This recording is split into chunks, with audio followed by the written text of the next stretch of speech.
الحمدللہ وحدہ والصلاة والسلام علی من لا نبی بعدہ اما بعد فقد قال اللہ تعالی فی القرآن المجید وفرقان الحمید وبرہان الرشید وارشاد العظیم فاعوذ باللہ من الشیطان الرجیم بسم اللہ الرحمن الرحیم واتخذوا من مقام ابراہیم مصلی وعہدنا الی ابراہیم واسماعیل ان طہر بیتی للطائفین والعاکفین والرکع السجود۔ صدق اللہ العظیم۔ سورہ بقرہ ہے اور سورہ بقرہ کی 125ویں آیہ مبارکہ ہے۔ ارشاد باری تعالیٰ ہے، جب ہم نے خانہ کعبہ کو لوگوں کا مسکن بنا دیا، وَإِذْ جَعَلْنَا الْبَيْتَ مَثَابَةً لِلنَّاسِ وَآمَنًا، کہ اس کو ہم نے انسانوں کے لیے، لوگوں کے لیے مسکن بنا دیا، ایک عبادت گاہ بنا دی۔ وَاتَّخِذُوا مِن مَّقَامِ إِبْرَاهِيمَ مُصَلًّى، تو مقام ابراہیم کو ہم نے کہا مصلی بنا لو، یہاں پہ نماز ادا کیا کرو۔ وَعَہِدْنَا إِلَىٰ إِبْرَاهِيمَ وَإِسْمَاعِيلَ، تو پھر ہم نے ابراہیم اور اسماعیل سے عہد لیا علیہ السلام سے، ان طاہر بیتی، کہ میرے گھر کو صاف کرنا، للطائفین والعاکفین والرکع السجود، کن کے لیے صاف کرنا؟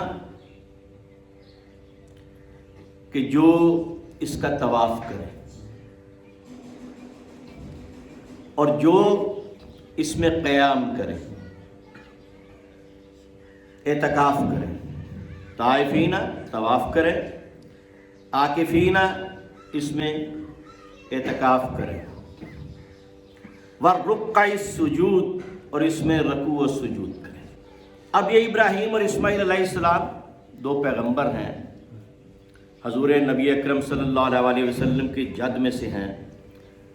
وہ خانہ کعبہ کو جب دوبارہ بنا رہے ہیں، جو طوفان نوح میں گر گیا تھا، غرق ہو گیا تھا، ختم ہو گیا تھا، حضرت آدم نے جو بنایا تھا خانہ کعبہ وہ مٹ گیا تھا، اب اس کو دوبارہ بنا رہے ہیں، تو اس لیے ان کو یہ حکم ہو رہا ہے۔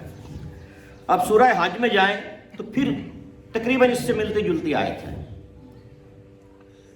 وَطَاہِرْ بَيْتِیَ لِلطَّائِفِینَ وَالْقَائِمِینَ وَالرُّکَّعِ السُّجُودِ،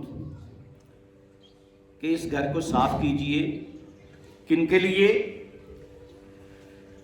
کہ جو طواف کریں، قائمین وہاں پہ تھا، عاکفین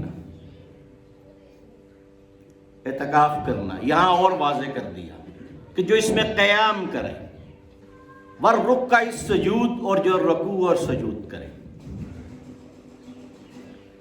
اب اس گھر میں حضرت ابراہیم علیہ السلام سے لے کے تو حضور نبی کریم صلی اللہ علیہ وسلم تک کوئی نبی نہیں آیا درمیان میں، حضرت اسماعیل اور حضور کے درمیان میں، اس خانہ کعبہ پہ۔ جتنے انبیاء آئے، حضرت اسحاق علیہ السلام کی اولاد میں سے 1,00,000 کے قریب، 1,00,000 سے بھی زیادہ انبیاء آئے، ان کا قبلہ کون سا تھا؟ بیت المقدس، یروشلم، فلسطین، وہ ان کا قبلہ۔ اب یہ خانہ کعبہ جو ہے، یہ حضور نبی کریم صلی اللہ علیہ وسلم کے جد امجد حضرت ابراہیم نے بنایا، حضرت اسماعیل نے بنایا، اور حضور چاہتے تھے کہ میرا بھی خانہ کعبہ یہی ہو جائے۔ جب آپ مکہ میں تھے تو آپ نماز اس طرح پڑھتے کہ سامنے خانہ کعبہ بھی ہوتا اور سامنے بیت المقدس بھی ہوتا۔ منہ تو بیت المقدس کی طرف کر کے نماز پڑھ لیتے ہیں، بیت المقدس جسے کہتے ہیں، اس کی طرف منہ کرنا تھا۔ تو مکہ جو ہے یہاں سے بیت المقدس جو ہے شمال کی طرف ہے، تو آپ خانہ کعبہ کا تو چاروں طرف نماز پڑھ سکتے ہیں، آپ اس طرح نماز پڑھتے کہ بیت المقدس جو ہے اس میں جو رکن شامی ہے وہ رکن یمانی اور رکن شامی اس طرح ہوتے کہ آپ نماز پڑھ لیتے۔ رکن شامی ایسا رکن کعبہ کا کہ جس کا جو شام کی طرف ہے، فلسطین کی طرف ہے، یمانی ایسا جو یمن کی طرف ہے، عراقی ایسا جو عراق کی طرف ہے۔ یہ خانہ کعبہ کے کونے ہیں۔ اب جب ہم عراق کی طرف منہ کرتے ہیں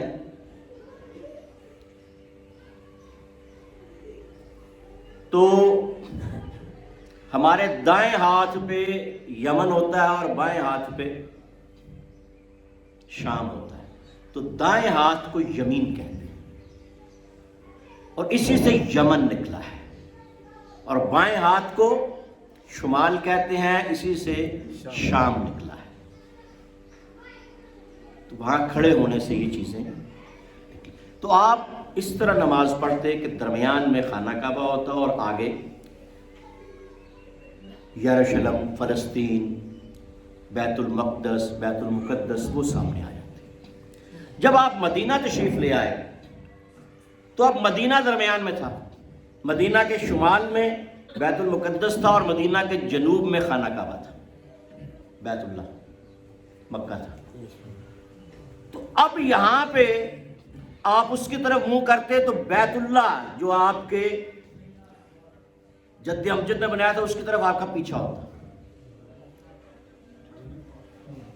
تو جب پیچھا ہوتا تو یہ بات آپ کو اچھی نہ لگتی، تو اللہ تعالیٰ نے پھر آپ کا قبلہ ہی وہ کر دیا کہ پھر آپ ادھر منہ کرتے اور آپ کا پیچھا بیت المقدس کی طرف رہتا اور آپ کی چہرہ اقدس خانہ کعبہ کی طرف رہتا۔ اب یہاں پر اسی خانہ کعبہ کے بارے میں ارشاد ہے کہ طاہر بیتی للطائفین والقائمین والرکع السجود، کہ اس کو صاف کریں، ان کے لیے کہ جو اس میں نماز پڑھے، جو اس میں قیام کرے اور جو اس کا طواف کرے۔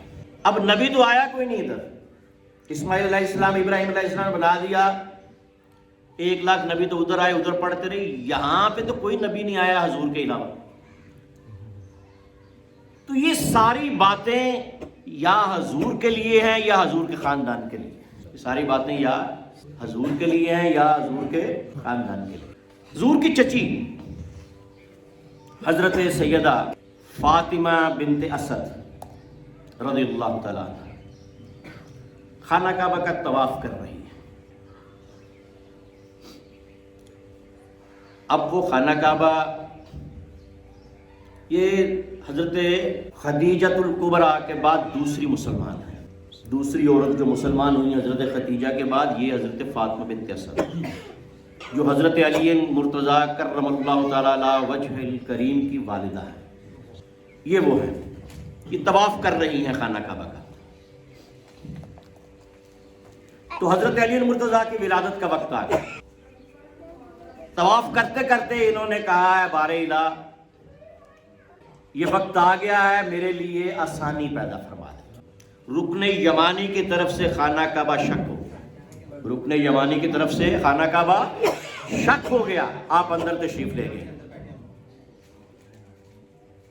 اندر تشریف لے گئے اور جناب علی مرتضیٰ کرم اللہ تعالیٰ علیہ وجہ الکریم کی ولادت خانہ کعبہ کے اندر، اور 3 دن اور 3 رات آپ نے قیام کیا، 3 دن اور 3 رات وہاں پر قیام کیا۔ پہلے طواف کر رہی تھیں للطائفین، پھر اس میں قیام کیا قائمین، پھر اللہ کا شکر ادا کیا اور اس میں اس کے بعد جب نماز کا حکم ہو گیا حضور کے اعلان نبوت کے بعد، تو پھر رکع السجود، وہاں پہ رکوع بھی کرتی رہیں اور وہاں پہ سجود بھی کرتی رہیں۔ تو 3 دن بعد جب وہاں سے آئیں، 3 دن مولا کائنات نے آنکھ نہیں کھولی۔ حضور نبی کریم صلی اللہ علیہ وسلم جب یہ اپنے گھر آئیں تو حضور نبی کریم صلی اللہ علیہ وسلم آئے اور کہنے لگی کہ دیکھیں محمد میرا بیٹا اندھا ہے، آنکھیں کیوں نہیں کھولتا؟ جب حضور نے اپنی گود میں لیا تو مولا کائنات نے آنکھیں کھولی۔ حضور نبی کریم رؤوف الرحیم صلی اللہ علیہ وسلم نے اپنے زبان اقدس مولا کائنات علی المرتضیٰ کے منہ میں ڈال دی۔ زبان اقدس ابھی کوئی نہلایا نہیں ہے، خانہ کعبہ سے آئی ہیں اور نبی نے اپنی زبان علی کے منہ میں ڈال دی۔ یہ دیکھو نبی کی پاکیزگی اور علی کی پاکیزگی، جو کعبے میں وہ پیدا اور شہادت پائے مسجد میں، یہ ہے علی۔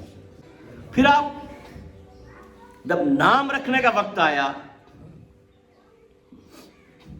تو حضرت ابو طالب نے اپنے جد کے نام پر قاسم رکھا یا قصیہ رکھا، تو آپ کی والدہ نے آپ کا نام حیدر رکھا۔ تو حضور نبی کریم نے کہا نہیں، اس کا نام علی ہے۔ اب علی اللہ کا نام ہے، علی اللہ کا صفاتی نام ہے۔ قرآن میں دیکھ علی العظیم، آیت الکرسی میں بھی دیکھ لو، علی اللہ کا نام ہے۔ اور حضور نے اللہ کے صفاتی نام میں سے حضرت علی المرتضیٰ کرم اللہ علیہ وجہ الکریم کا نام رکھا۔ اب یہ نام علی بھی آپ کا مشہور ہو گیا، حیدر بھی مشہور ہو گیا، بلکہ جب آپ نے یہ نام مشہور ہو گئے، ابھی آپ بچے تھے تو ایک دن دیکھا کہ آپ کی والدہ باہر گئی تو ایک سانپ آ گیا۔ سانپ جب آیا تو وہ پنگوڑے میں جس میں علی المرتضیٰ تھے اس میں آ گیا۔ علی المرتضیٰ نے اس کو گردن سے پکڑ لیا۔ گردن سے پکڑ لیا تو آپ کی والدہ دوڑتی ہوئی آئیں تو انہوں نے چھوڑا نہیں اس کو، اتنی زور سے پکڑا کہ سانپ وہیں مر گیا۔ حیا یا حیدرہ، ان کی والدہ نے کہا جیتے رہو میرے حیدر۔ اور یہی نام جب مرحب کے سامنے آپ نے کہا کہ میری ماں نے مجھے حیدر کہا ہوا ہے، جب مرحب کو قتل کرنے لگے تو اس نے کہا کہ میری ماں نے مجھے مرحب کہا، تو آپ نے کہا میری ماں نے میرا نام حیدر رکھا ہوا۔ شیر، حیدر ہوتا ہے شیر، کیونکہ اسد ان کے والد کا نام تھا، اسد کا مطلب بھی شیر ہوتا ہے، زیغم کا مطلب بھی شیر ہوتا ہے، غضنفر کا مطلب بھی شیر ہوتا ہے، حیدر کا مطلب بھی شیر۔ کہ شیر کی مختلف حالتیں ہیں، غصے میں ہو تو کیا نام ہے، شکار کرے تو کیا نام ہے، آرام کر رہا ہو تو کیا نام ہے، یہ مختلف نام ہے۔ تو جب بدر میں آپ لڑائی کرنے گئے تو اس میں بھی آپ کے مد مقابل نے آپ کو قسیم کہا۔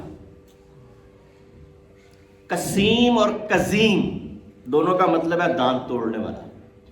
قسیم کا بھی قاف سواد اور سے، اور قزیم کاف زواد سے، دونوں کا مطلب کیا ہے؟ دانت توڑنے والا۔ تو بچپن میں جب حضور اکرم صلی اللہ علیہ وسلم کو بچے پتھر مارتے اور مجنون کہتے تو حضرت علی ان بچوں کو پکڑتے اور ان کو مارتے اور ان کی ہڈیاں توڑ دیتے۔ تو اعتراض نہیں کر سکتے تھے کہ بچے بچے سے لڑے۔ تو کسی نے بچپن میں آپ سے ہڈی توڑائی ہوگی اس لیے اس نے کہا قزیم۔ تو یہ وہ مختلف نام ہیں۔ علی المرتضیٰ کرم اللہ علیہ وجہ الکریم کی پرسوں ولادت کا دن ہے، 13 رجب ہے، 1444 ہجری ہے، اور کل 4 فروری 2023 ہے۔ تو اس سلسلے میں یہ میں نے گفتگو کی۔ اللہ تعالیٰ یہ بیان کرنا قبول فرمائے۔ وما علینا